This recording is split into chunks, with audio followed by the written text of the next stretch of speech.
In parish ministry, the moments when I feel most privileged are the moments when I accompany people who are having to be brave. Being that source of strength to a family when you are up there conducting their loved one's funeral. Being the person standing closest to a couple when they commit their lives to each other in Christian marriage.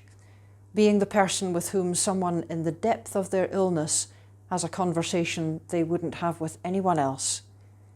Those are the parts of pastoral ministry that are, for me, always the most worthwhile. That's because I am asked to be there, wherever there needs to be, with those it is my job to love in God's name. I imagine many of you watching this will resonate with that. Military chaplaincy takes that to another dimension. For one thing, the nature of the courage people are showing is different.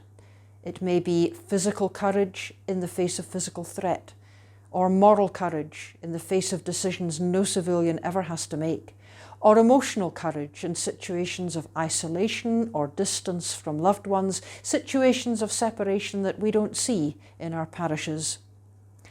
But for another thing, the chaplain can accompany the service personnel in their care only by showing the same courage, enduring the same risks, putting up with the same remoteness from loved ones. There's nothing quite like it in any other form of ministry I've ever seen.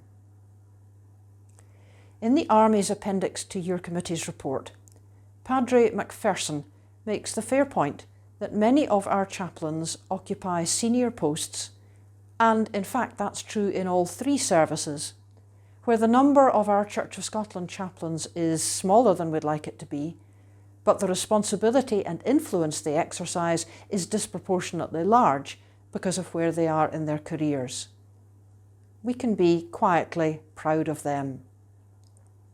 But they will not mind if the message I hope you remember from my comments today is that it is the more junior chaplains, the ones serving units and deployments and training exercises, the ones spending most time with the very youngest sailors, soldiers, airmen and women, whose ministries are probably the most exciting.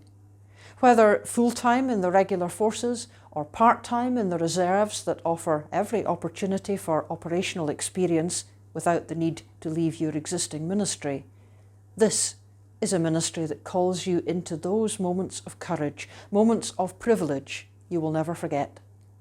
So to all the ministers who see this or read our report, if you're in your 50s or below, have pretty good health and could get yourself to a reasonable level of fitness over the course of a few months, do you have courage you could give in this ministry in a way you would not be asked to do anywhere else?